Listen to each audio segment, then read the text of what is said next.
And big breaking news coming here on Nation Wants to Know. The Prime Minister's big, bold reform push has now been in principle accepted by the centre. The Law Ministry note accessed by Times now shows how, in fact, simultaneous polls really are going to be a reality on ground.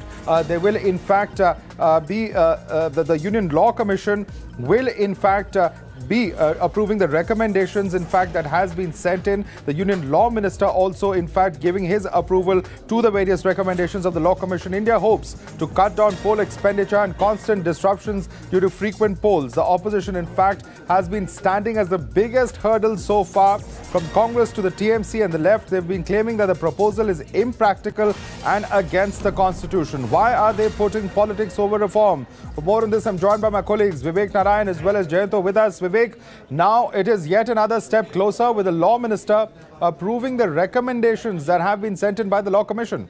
Well, Madhav, the ball is set rolling, it's off, and in the next couple of weeks, we'll see extensive consultations being held with all political parties across the spectrum. We have heard that Congress has already been approached by the Law Commission over this recommendation. Which way will Congress speak? Will they endorse this, or at least will they attend this meeting is something which is not yet known. But one thing is clear, the smaller parties, the regional parties, most of them are opposed, whether it be Dravidian parties like the DMK. AIDMK, of course, has not made its point of view known. As I said, DMK is opposed to it. The entire left parties, the entire spectrum of left parties, whether it be in West Bengal, in Kerala, CPI, CPM, all of them are opposed. The TDP is also opposed to it. There are only some parties which are kind of all right to it.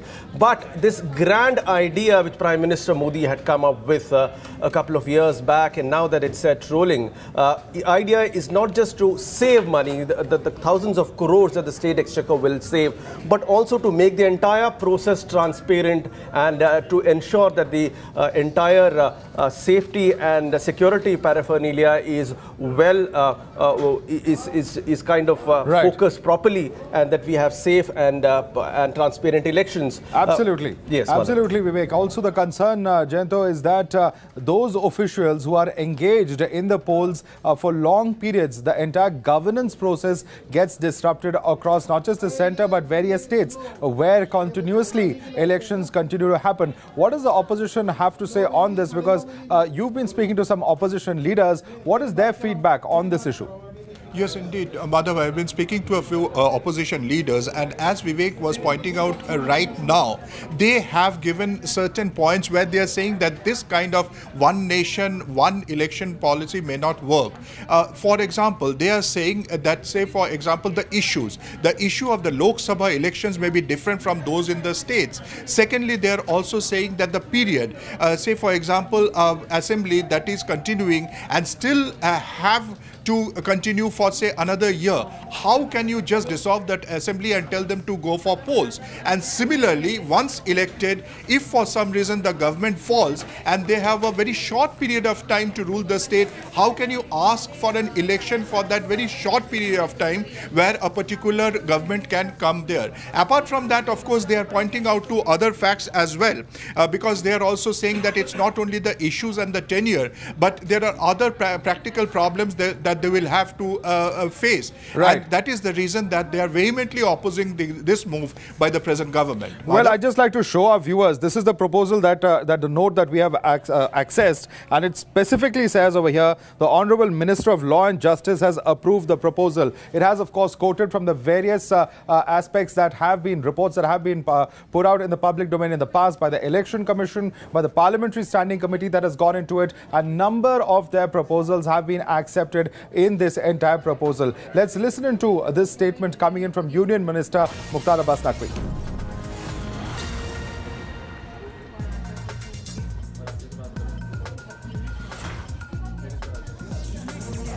तो प्रधानमंत्री जी ने जो simultaneous elections, एक देश एक चुनाव का जो एक कंसेप्ट देश के सामने रखा है, हमें लगता है कि उसमें कुछ पॉलिटिकल पार्टीज़ ने उसमें अपनी सहमति व्यक्त की है, कुछ पॉलिटिकल पार्टीज़ का उसमें रिजर्वेशन है।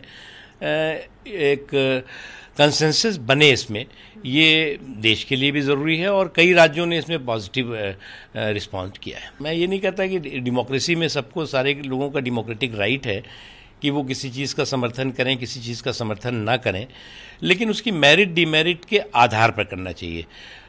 कोई ऐसा देश का व्यक्ति नहीं है जो चाहेगा कि उसके सर पर हर 2 महीने में कोई ना कोई इलेक्शन थोपा जाता रहे। I want to go across to our panelists who are joining us live. Tuhin Sinha of the BJP is with us. We also have with us Ashutosh Mishra, senior leader, a senior journalist, in fact, joining us from Delhi. We also have Faizan Kidwai, spokesperson of the Samajwadi Party here. Faizan Kidwai, let me begin with you. What is the opposition's objection to one nation, one poll in its current form? Is there any specific reason that this is being objected to? Because the government says it wants to go ahead with this with a consensus, with the permission of all political parties. And clearly these proposals have brought in, it's a one-time reform. What could be, in fact, the opposition to such a proposal? See, we agree to it. We Samajwadi people, we agree to one nation, one election. Why not have the UP election, the UP assembly elections during the 2019 Lok Sabha elections? Have them. Let's go for it. Let's do it. But yes, of course, there's just one problem. Is the election commission ready at all to conduct a one nation, one election on such a large scale? See, during the bipoll elections very recently, we saw a large number of EVMs and VVPATs were malfunctioning.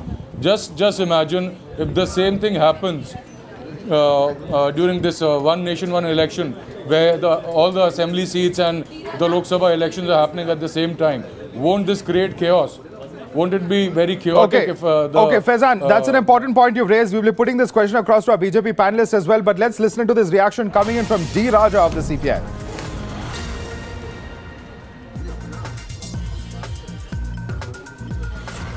There should be national consensus, which is not there right now.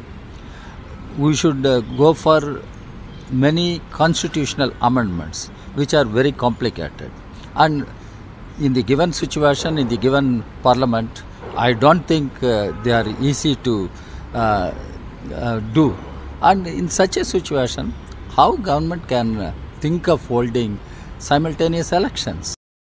Says that they want consensus to emerge before actually coming out and supporting this proposal. Let me take up this matter with Tuhin Sinha. Tuhin Sinha, you heard what Faizan said before we listened to that bite of D. Raja, clearly coming out and saying, is the election commission really prepared? What has been seen in the by-polls is that there was a large-scale failure of the machinery from VVPATs to EVMs. What will happen if the election commission is not fully prepared to do this on a nationwide basis?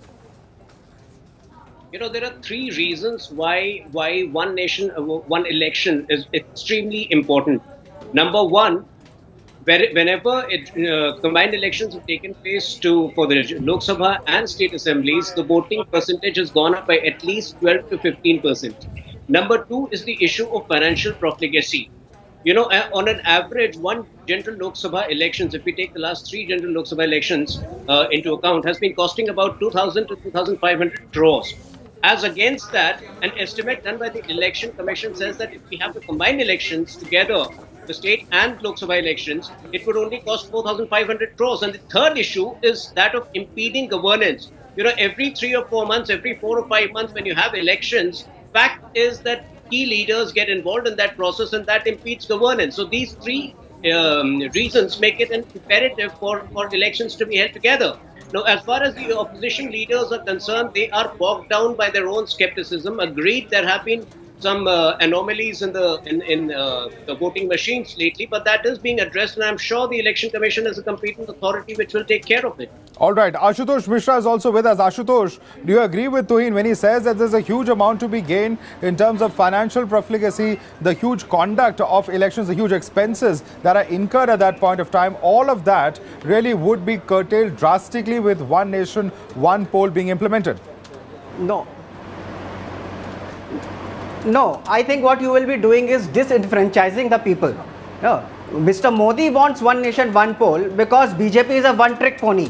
So every time Mr. Modi has to go and ask for votes for every Tom, Dick and Harry so that they can win elections. And he doesn't like the fact that when he goes to Karnataka and loses election, can't get the majority there, he comes to Kairana, they lose. So they are trying to avoid that. Nowhere in the world is there one nation, one poll. You know, because people's mood changes, there are regional parties, they have different agenda. And as far as financial profligacy goes, stop giving those single page ads about emergency, and there are tens of ways. Don't go on informal tours abroad which do nothing for that country, and there are hundreds of ways to save money.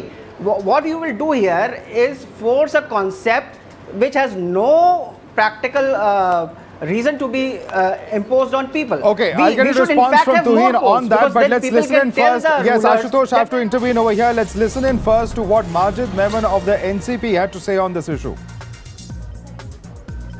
Now, the government finally seems to have taken a major step towards the holding of simultaneous polls, general polls. This is a very important step in the sense that now the Law Commission also, or the Election Commission also, will have to come forward with practical aspect of as to how we can successfully hold simultaneous election throughout the nations. Tuhin Sinha, you heard Ashutosh Mishra before we went into that bite of Majid Memon. He says that if you want to save money, there are several other ways. Don't bring in democracy and elections into it. That's the argument coming in from Ashutosh Mishra. How do you respond to that, Tuhin? I heard him out. In the first 24 years after independence, that is still 1971, when Indira Gandhi advanced the 1972 elections by a year, the assembly elections and the Lok Sabha elections were held simultaneously. And those 24 years were a period which reported better governance, unimpeded governance. So if he wants to blame Modi ji for getting back to it, then, that's ignorance of the worst kind. Okay, on that note, gentlemen, we have to take a quick break. Request you all to stay on with us. We'll continue debating this story on the other side. Welcome back to Nation Wants to Know. Let me go straight across to my colleague Aditya Anantnarayan, who actually broke this story. Aditi, there are a number of proposals that the Law Ministry has approved. These are proposals that have come in from the Law Commission after consultation with the Election Commission, as well as proposals of the Parliamentary Standing Committee. Take us briefly through what has been approved by the Union Law Minister.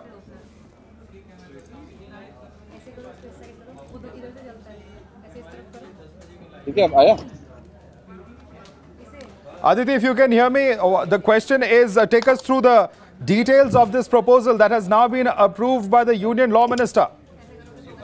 Well, in fact, in my hands, I have a copy. I don't think you can see it very clearly, Madhav, right now. Basically, what the Union Law Ministry has really done is now they have taken into consultation and consideration the report that was submitted by the Parliamentary Committee. Now, this report was submitted by the Parliamentary Standing Committee on Personnel, Public Grievances and Law and Justice.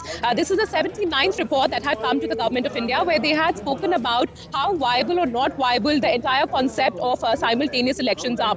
Now, post that, there was a meeting that took place in the month of April in the Law Ministry, where where they had decided that as far as the legalities for having simultaneous elections are concerned, the government can go ahead with it. It will not be legally binding. Now, post that, what the government has decided, or the Union Law Ministry has decided, that they had given a formal approval and those papers have been accessed by Times Now, the formal approval to the Law Commission to go ahead and carry on with a methodology that they feel will be just viable enough to hold simultaneous elections. Secondly, the Law Commission has also been told by the Union Law Ministry that they need to consult the Election Commission of India, sit down with them and come out with a strategy to understand how well simultaneous elections could be conducted in India. Now, also to point out here, Madhav, that we really can't expect the announcement or the decision to be taken as soon as possible. So in all likelihood, it might just happen after the 2019 Lok Sabha polls. But the formal legal vetting as far as this particular scenario is concerned has been given by the Union Law Ministry, because remember that the final call had to be taken by the Union Law Ministry whether or not it is legally viable to hold simultaneous elections in India or not. And now that the matter has been transferred or shifted to the Law Commission, it has got a legal nod from the Government of India as well. Yes, Aditi, I also want to take you through the important point, because this takes into consideration that the constitutional and statutory imperatives include at least 5 articles of the Constitution that will have to be amended, as well as the Representation of People Act, which has several such statutory regulations, pertaining to the duration of the Parliament, duration of the Lok Sabha, as well as duration of state legislators. So that is, in fact, the most important point, isn't it? Well, in fact, very interestingly, Madhav, there was a consultation mechanism that took place between the Union Law Ministry and Niti Aayog as well. Now, Niti Aayog had also submitted a detailed report a couple of months back to the Government of India, where they had suggested certain criteria or mechanisms that could really be implemented. Right. That all right, included, Aditi, I'm sorry I have to interrupt. We're completely out of time on this discussion. I'd like to thank all our guests for joining us as well. That's about all the time we have on Nation Wants to Know. India Upfront with Rahul Shivshankar is up next.